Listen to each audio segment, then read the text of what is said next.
সমস্ত তারিফ সমস্ত প্রশংসা সেই মহান করুণাময় আল্লাহ পাক তাবারক তাআলার জন্যই।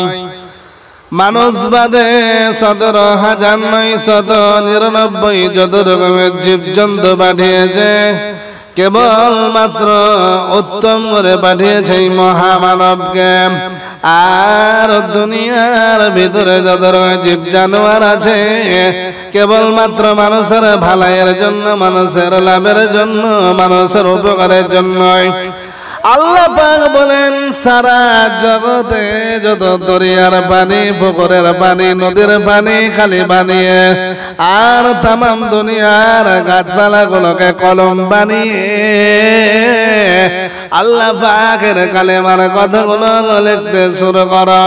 লিখতে লিখতে সারা দরিয়ার পানি, পুকুরের পানি সব শুকিয়ে যাবে, তবু আল্লাহ পাকের কালেমার কথাগুলো লেখা শেষ হবে নাই।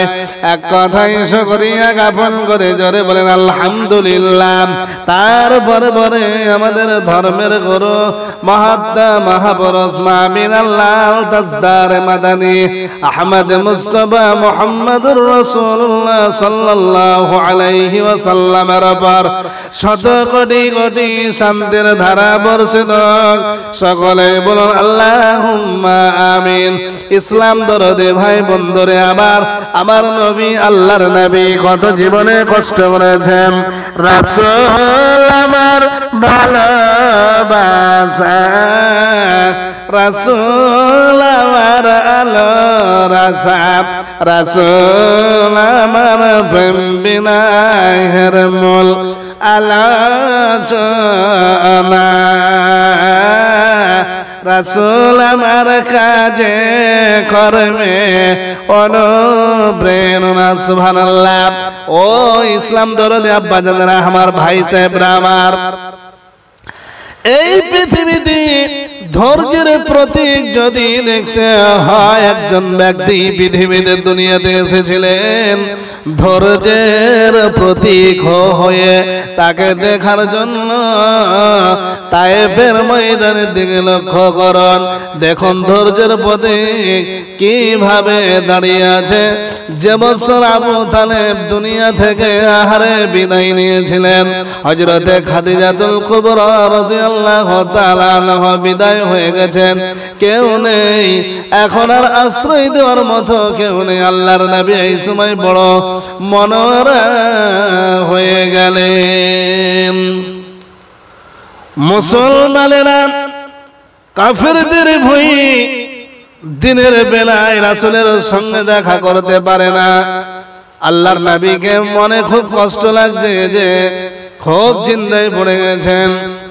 মুসলমানেরা কাফেরদের ভয়ে দিনের বেলায় রাসূলের সঙ্গে দেখা করতে যেতে পারেন না। আল্লাহর নবী খুব কষ্ট আছেন, খুব চিন্তায় পড়ে গেলেন। আল্লাহ রাব্বুল আলামিন এই সময় আল্লাহ পাক আয়াত নাজিল করলেন, হে নবী, ইয়া আইয়ুহান নবী হাসবুকাল্লাহ। হে নবী, তুমি চিন্তা বা টেনশন করো না।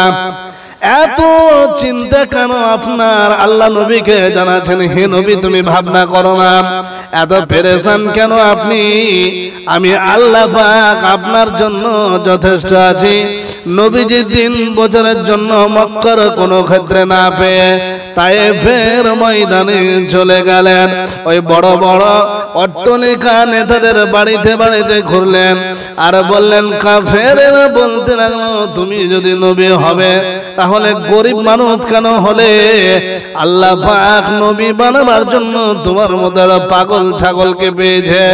নবীকে এরকম করে ওই নেতারা ঠাট্টা বিদ্রোহ করতে লাগলো। সুবহানাল্লাহ। ওই তায়েফবাসীরা নবীকে এত অত্যাচার করেছিলেন, রাসূলের গায়ে রক্তাক্ত করে দিয়েছিলেন। নেতাদের বাড়িতে বাড়িতে নবীজি ঘুরতে লাগলেন। নেতারা পাগল বলতে লাগলো, নবীকে আমার তোমার মতো গরিব আর এতিম মানুষকে কেন নবী বানালো আল্লাহ পাক? নবীজি 3 দিন পর্যন্ত ওই কাফেরদেরকে বোঝালেন, কাফেররা বুঝ মানল না। আল্লাহর নবী বিদায়ের সময় বললেন, ও নেতারা তোমরা শোনো, আমার কথা যখন মানলে না, দিন যখন মানলে না, তবে একটি অনুরোধ করি আমি বলে, আমি যে তোমাদের কাছে এসেছিলাম এই কথাটা মক্কায় পৌঁছাবে না।